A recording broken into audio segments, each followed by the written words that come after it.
Today marks the UN's International Day for People with Disabilities. According to the WHO, more than 1 billion people worldwide live with some form of disability.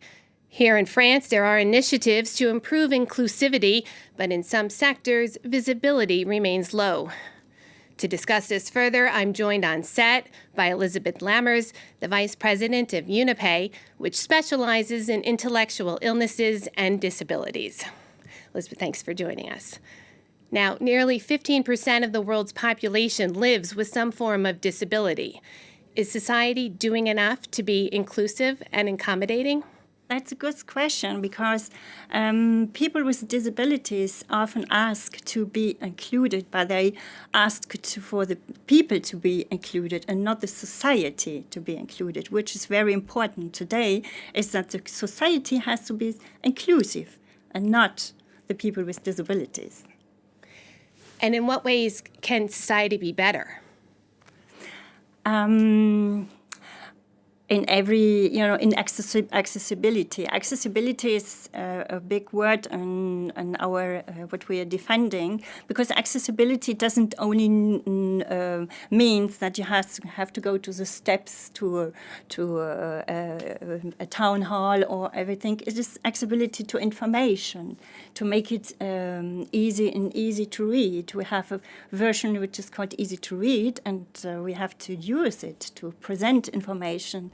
It has to be also access to health system, access to work, access to independent living. And this has to be taken by the whole society.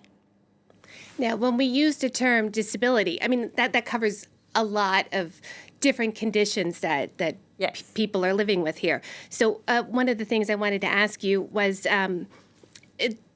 the differences possibly between physical disabilities and intellectual disabilities. I mean, physical disability, someone using a wheelchair, someone who's blind, you can see that. But somebody whose intellectual capacity is maybe not considered, 100%, how can we help them dealing with everyday life?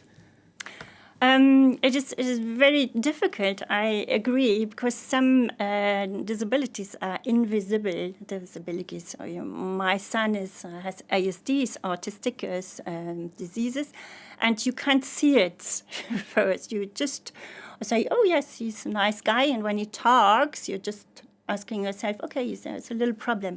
So not to be afraid about people with behaviors or some strange behaviors. Sometimes people are afraid of it. Don't be afraid. Just go and make it happen, make it that it is smooth in the society and talk about it. But since the pandemic, it is really, I think, society has changed, and nobody's talking any, and even in the metro, and when you take a bus, or everybody's looking at his iPhone or his smartphone, and so just go ahead and make it easy for people to be listened to.